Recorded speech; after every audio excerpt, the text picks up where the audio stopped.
Hi everybody, this is Katje. I welcome you to a new video presentation this evening. Tonight I'm in a witchy mood again, and so you can see that I have dressed appropriately in a primarily black and white outfit. This evening what I would like to do is talk about another one of my favorite films. This one is a more recent movie called The Witch that came out in 2015 that was directed by Robert Eggers. I believe that it was his debut feature film. And what I want to do is basically, without giving anything away for those of you who have not seen this film, there won't be any spoilers in my description. I want to just basically say what the general plot or the premise of the movie is, and then I want to make some points about maybe some deeper things that are going on in it, and then sort of end my remarks with a particular revelation that I had when I watched this film. So the movie is set in early 17th century Puritan New England, and it centers around a family. So father and mother, and they have 5 children. The oldest child is named Thomason. She's about 15 or 16 year old girl, and she's played brilliantly by Anya Taylor-Joy. Then she has a younger brother, maybe a couple of years younger than she is, named Caleb. There are 2 younger twins, they're fraternal twins, named Jonas and Mercy, and then there's an infant named Samuel. So the movie begins with the father and the rest of his family appearing before the religious authorities in this New England Puritan community, which is called a plantation. And he's having a religious controversy with them, to the point that they banish him from the community. There's a difference in the interpretation of Scripture, and he's a very radical Calvinist, even more radical than the rest of this community where the family was living. So he and the religious authorities cannot come to any kind of compromise, so they banish him from the community. He takes the family way out into the wilderness, almost right to the edge of the forest, and there he sets up a farm. There's a cabin and there's some fields, he grows corn, and the family is basically going to try to live apart from the community in this very, very isolated area. Now, as may not be surprising, very soon things start to go wrong for them. For example, the infant Samuel is mysteriously abducted.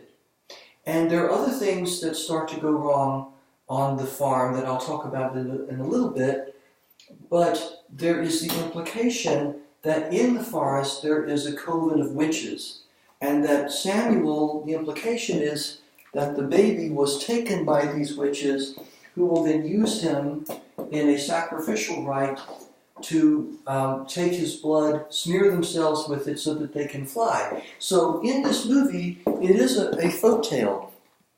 And although there are a lot of psychological elements going on in the movie, it also takes very seriously the reality of witchcraft and that kind of radical evil. So what I want to do now is talk about what I think is at least one of the deeper levels in this film. So part of what's happening here is that the father is in the grip of a certain kind of pride. And a lot of bad things happen to the family. There is this supernatural presence in the forest that begins to make inroads on the family and their relationships with one another. What's interesting to me is something that I talked about a little bit in one of my earlier videos, and that is that what gives this kind of radical demonic or evil or witchcraft the entree, if you will, into this family is the father's pride. And I want to use some examples to illustrate this. For one thing, the family wouldn't be at the edge of the forest where there is this coven of witches if the father's pride had not led him to separate himself from the plantation. In other words, instead of trying to seek a compromise, his pride is what drives him to take his family and himself out to this very remote area. and then certain things start to happen, very bad things. So the baby disappears. Part of what happens too is that Thomasin, the young girl, she begins to take the blame. The mother becomes very, very distraught after the baby disappears, and she begins to blame Thomasin for the disappearance of the child, even though there really isn't any evidence to corroborate this. The mother blames Thomasin for that. Part of the problem here, I think, is that if maybe the mother were back in this plantation, if there were other people around her who could comfort her, to whom she could talk to about how she feels, and maybe could provide a different perspective, maybe she would not have become so obsessed with blaming Thomasin for the abduction or the disappearance of the infant.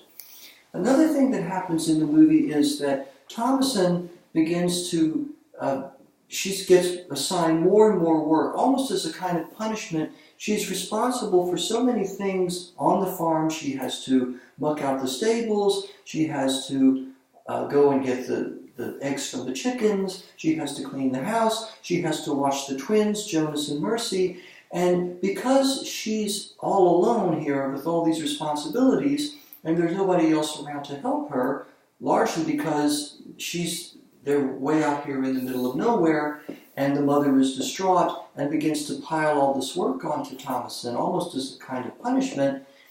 She isn't able to do all of those things. And so, for example, the twins, there's a black goat on the farm that the father has called Black Phillip. And it's made fairly clear in the movie that this animal is possessed by an evil spirit, that this is part of the evil in the woods that comes to infiltrate this family. And so the twins, Jonas and Mercy, become very obsessed with this goat, and they're chattering with it, they're talking to it, and it's almost a kind of gibberish. It's very disturbing in the movie. But one of the reasons that this happens is that Thomasin doesn't really have time to mind them and to then do all the other things that her mother is expecting her to do. So her attention is distracted from the twins, and that gives them more time, more idle time with this goat, this Black Phillip, who is demonically possessed or is being used by an evil spirit to reach them, to the point that they actually become possessed by that, or at least corrupted by that to some extent. I don't want to give it away. You can see what happens in the film. Another very, very interesting development in this movie is that Caleb, who, recall, is about 2 years younger than Thomasin, but he's a boy who's moving into manhood, and so he begins to have these sexual fantasies about his sister. In other words, he notices her breasts, that she obviously doesn't expose them, but he's aware of her breasts that are growing. He has this sort of, one might say, unnatural attention to the changes that are going on in her body. Now, I think that in all fairness, there's nothing really wrong with him. The problem is, again, not with Caleb or with Thomasin, but with the father. It's the father's pride that has put the family so far away from civilization that there's nobody else around. Now, if Caleb were in the plantation, there would be plenty of young women outside of his family that he could begin to develop a healthy sexual interest in. That's just a natural part of life, so that it wouldn't become incestuous. But because he and his family are isolated, there isn't any other young, nubile female for him to focus on except his sister. So that's simply a natural expression of his own developing sexuality and a reflection of her own developing sexuality as well, even though she doesn't seem to reciprocate. The point is that he doesn't have anybody else to look at, and so it's because the father has put them into that situation that kind of unhealthy attraction or unnatural incestuous attraction begins to take place. Another thing that is interesting is that the father, even though he's a very spiritual man and is very strong in his convictions, he's not a very good farmer, And when the crops begin to fail, and he goes into the woods to try to hunt, he makes a botch of that too. So, as Thomason tells him at one point when they have a very powerful confrontation, she says that, well, he cannot, you cannot make the crops grow, you can't hunt, you can't really do anything except cut wood. He continues to cut wood, chop wood, firewood. When he gets frustrated, this is a sort of activity that he turns to in order to vent his frustration. So, if the family were back at the plantation, if they had not been removed from that community because of the father's pride, then there would be other people to help him. He wouldn't have to farm, or he wouldn't have to hunt, he wouldn't have to support this family all by himself, which is something that he isn't particularly suited to do. There would be other people to help him, there would be a community, there would be communal support. And at one point, to his credit, he confesses that. I mean, he has a very powerful scene towards the end of the movie where he speaks to God and confesses his sin of pride while Thomason is watching. And so I think that he realizes that, but it's too late. And so I don't want to give anything away, but the point is that the things that happen, the bad things that happen to this family, have sort of a twofold cause. One is certainly the fact that there are these witches or this evil presence in the wood. The devil makes an appearance in the film, and the devil possesses various animals throughout the film in order to disrupt the family's activities, including Black Phillip, as I've already mentioned, the goat, and then there's some other examples that I won't get into. So those supernatural evils are certainly part of the problem. But what gives them the opportunity to begin to exert this very unwholesome influence on the family is, again, the father's free choice to move away, to abandon the community and begin to set up his own sort of autonomous kingdom at the edge of the forest, where they're then exposed to all these evil influences because of his pride. So it's the sin of pride that drives him there and that opens the door, if you will, to all these malevolent forces that eventually cause a great deal of damage. There's something that Shakespeare once said in Macbeth that seems to me to be a related point, and that's when Macbeth and Banquo are on the heath and they first encounter the witches. It's clear that Macbeth has already been harboring some very unseemly and evil thoughts in his mind that then opens the door for this encounter with the witches, or it becomes something that sticks with him, that gives him ideas, and eventually, as you know, those of you who've read that play or seen it, he returns to them to ask for their assistance as he tries to gain power and consolidate his power. So he has a wonderful line that's something to the effect that when he sees the witches dancing on the heath, and he and Banquo have an exchange about that, he says something like, well, stars hide your fires, light not my dark and deep desires. So he already has these unseemly thoughts, the desire to be king, the desire to seize power, and because he's already feeling that way and giving into it, that's when the witches appear, or at least their appearance begins to make a very powerful impression upon him and give him certain ideas. The same thing is going on in Robert Eggers' excellent film, The Witch.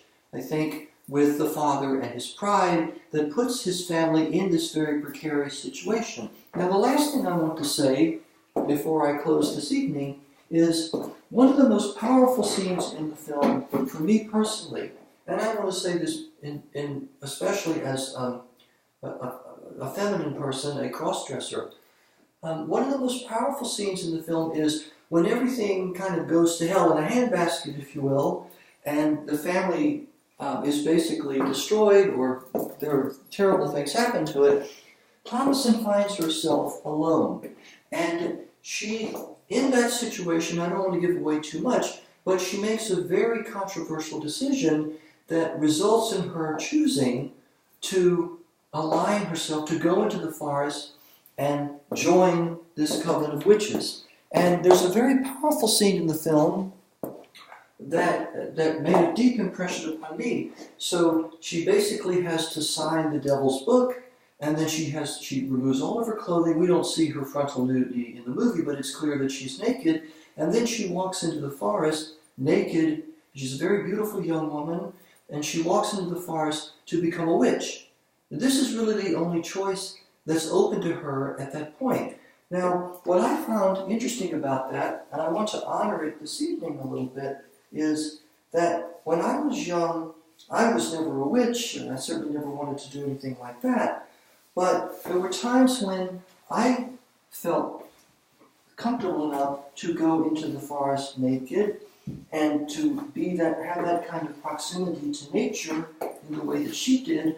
And so when she did that, I thought that it was a very powerful scene, and I very strongly identified with her, not so much because she was choosing to become a witch, a wicked witch in this case, because as you know, Katje is a good witch, but because I could understand how she was manifesting in that moment her feminine power through her own nakedness, which wasn't a vulnerability so much as it was an expression of her power.